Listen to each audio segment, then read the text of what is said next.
श्री महालक्ष्मी व्रताची कथा. गुरुवारची कहाणी. श्री गणेशाय नमः. श्री महालक्ष्मी दैवे नमो नमः. ऐका ऐका हो भाविक भक्तजनांनो, ऐका ही श्री महालक्ष्मी व्रताची कथा. गुरुवारची कहाणी. कथेत वर्णविला आहे श्रींचा महिमा अनंत. मनोभावे श्रद्धेपूर्वक कथेचं वाचन श्रवण केल्याने होईल सारे दुःख दारिद्र्य दूर. सुख समृद्धी ऐश्वर्य वैभव सारे काही येई घरी दारी. श्री कृपे करुणी दीर्घायुष्य सुशील संस्कारी संतती खेळती अंगणी. मनोइच्छा सारी होती पूर्ण. श्री महालक्ष्मीची नावे रूपे अनेक आहेत. या अवनीतळावर ती शक्ती शांती जाती शांती कांती वृत्ती स्मृती छाया माया लज्जा सज्जा श्रद्धा दया तृष्टी माता अधिष्ठात्री व लक्ष्मी रूपाने वसते. तिला साष्टांग दंडवत नमस्कार असो. स्वर्गात महालक्ष्मी कैलासावर पार्वती क्षीरसागरातील सिंधुकन्या ब्रह्मलोकात सावित्री गोलोकाची राधिका वृंदावनात राजेश्वरी चंदकवनात चंद्रा चंपकवनाची विरजा पद्मवनी पद्मा मालतीवनात मालती कुंदवनातील कुंदती केतकीवनात सुशीला कंदबवनाची कंदबमाला राजगृहाची राजलक्ष्मी आणि घरोघरी गृहलक्ष्मी अशा अनेक विविध नावांनी व रूपांनी भूतली महालक्ष्मी प्रसिद्ध आहे. अशा श्री महालक्ष्मी मातेची आहे ही कहाणी. फार वर्षापूर्वीची आहे ही गोष्ट. द्वापार युगातील भरत क्षेत्रात सौराष्ट्र देशात घडलेली. महावीर महापराक्रमी राजा भद्रेश्वर होता अधिपती. कुंतलीपुरी नगरीचा 4 वेद 6 शस्त्रे व 18 पुराणामध्ये निपुण असा राजा. भद्रश्वा नीतिमान व न्यायी होता व त्याची राणी होती अत्यंत देखणी सुलक्षणी पतिव्रता. नाव सूरजचंद्रिका. असा चालला होता त्यांचा संसार सुखाने व आनंदाने. व त्यात गोडी गुलाबीची भर म्हणजे त्यांना झाली अपत्ये 8. 7 मुलावर झाली 1 मुलगी. त्या सुंदर गोड मुलीचे नाव ठेवले श्यामबाला. इकडे स्वर्गलोकी असताना एकदा श्री महालक्ष्मीच्या मनात आले की आपण राजा भद्रश्रवाच्या राजमहालात जाऊन निवास करावा, जेणेकरून राजा अधिक सुखी होईल व आपल्या प्रजेला तो अधिक सुखी ठेवणार. असा विचार करून श्री महालक्ष्मीने वृद्ध ब्राह्मण स्त्रीचे रूप घेतले. वृद्ध होती व म्हातारी होती म्हणून तिचा दैवी अंश लपेना. त्या म्हातारीच्या चेहऱ्यावर तेज झळकत होते. ती दारासमोर जाऊन उभी राहताच एक दासी लगेच पुढे आली व तिची चौकशी विचारपूस केली.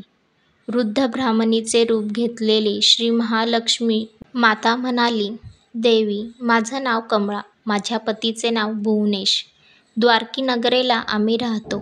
तुमच्या राणीला तिच्या पूर्वजन्माची विस्मृती झाली असून ते आठवून द्यायला मी येथे आले आहे. तुमची राणी ही पूर्वजन्मी एका वैश्याची पत्नी होती.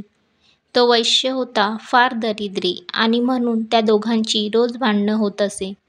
तिचा नवरा तिला खूप मारझोड करीत असे. म्हणून त्रासाला कंटाळून ती घर सोडून राणीवनी उपाशी भटकू लागली.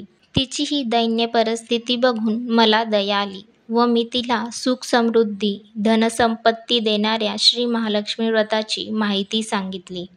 मी सांगितल्याप्रमाणे तिने श्री महालक्ष्मी व्रत केले. श्री महालक्ष्मी तिच्यावर प्रसन्न झाली व त्यामुळे तिचे दारिद्र्य संपले.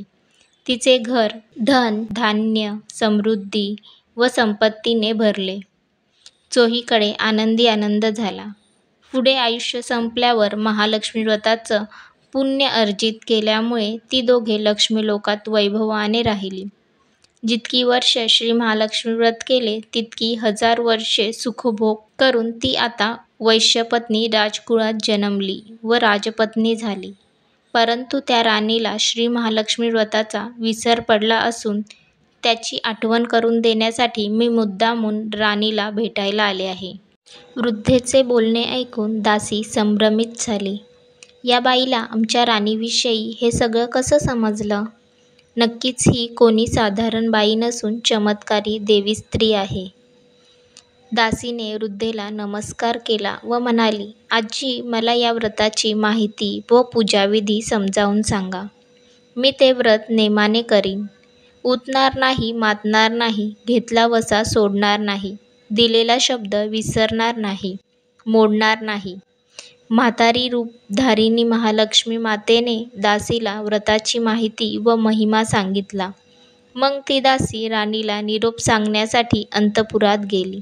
ऐश्वर्यात धुंद होऊन राजवैभवात लोळणाऱ्या त्या राणीला आपल्या समृद्धीचा फार गर्व होऊन निरोप मिळाल्यामुळे ती रागारागाने तरातरा बाहेर आली व वृद्ध ब्राह्मण स्त्रीला फटकळपणे खूप बोलली, धक्काबुक्कीही केली. ती वृद्ध ब्राह्मण स्त्री म्हणजे साक्षात लक्ष्मीच होय हे तिला समजलं नाही. राणीचा हा अत्याधिक उद्धटपणा पाहून म्हातारी रूपधारिणी महालक्ष्मी मातेने तेथे न राहता स्वस्थानी जाण्याचे ठरवले. ती उठली व काठी टेकीत टेकीत तिथून निघणार तोच समोरून लगबगीने धावत धावत राजकुमारी शांबाला आली. ती कळवळून वृद्धेस म्हणाली, आजी, रागावू नका. माझी आई चुकली. तिच्यासाठी मला क्षमा करा. मला धीर द्या. आईला दिलेला शाप मागे घ्या. मी तुमच्या पाया पडते. माझ्यावर दया करा. मुलीची ही कळकळ बघून श्री महालक्ष्मी मातेला तिची दया आली आणि तिने शांबालेला श्री महालक्ष्मी व्रताची माहिती सांगितली. नेमका तो दिवस होता मार्गशीर्ष मासातला पहिला गुरुवार. राजकन्या शांबालेने श्री महालक्ष्मीचे व्रत सांगितल्याप्रमाणे श्रद्धेपूर्वक भावभक्तीने केले. या प्रकारे विधिवत व्रत केल्यामुळे राजकन्या शांबालेवर श्री महालक्ष्मीची कृपा होऊन राजा सिद्धेश्वर याचा ज्येष्ठ पुत्र मालधाराशी तिचा विवाह झाला. तिला राजवैभव, समृद्धी मिळाली व श्री महालक्ष्मी व्रताच्या प्रभावाने ती आपल्या पतीसह सुखासमाधानाने संसारात नांदू लागली.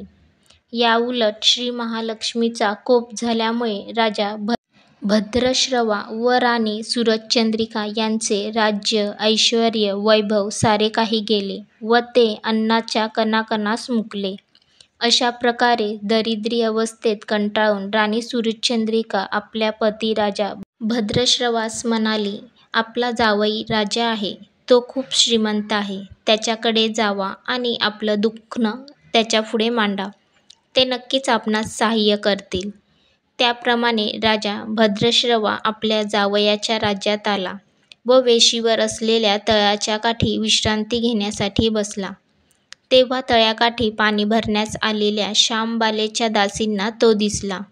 दासींनी त्याचे नावगाव विचारले असता त्यांना ते शांबालेचे पिता असल्याचे समजले व हे कळल्यावर दासी धावत धावत शांबालेकडे गेल्या व तिला सर्व वृत्तांत सांगितला.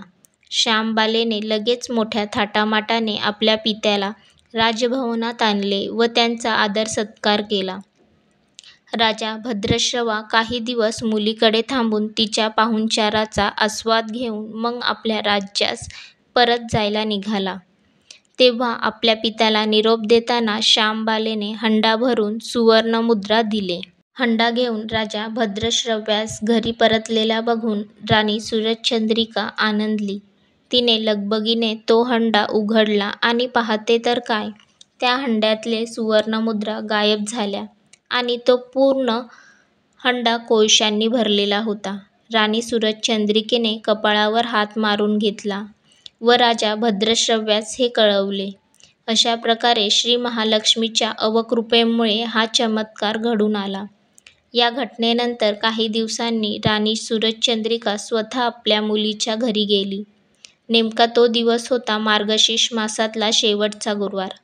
शांबाला तर आधीच श्री महालक्ष्मी व्रताचा वसा घेऊन करत होती व तिने आपल्या आईकडूनही व्रताचरण व महालक्ष्मी पूजन करविले.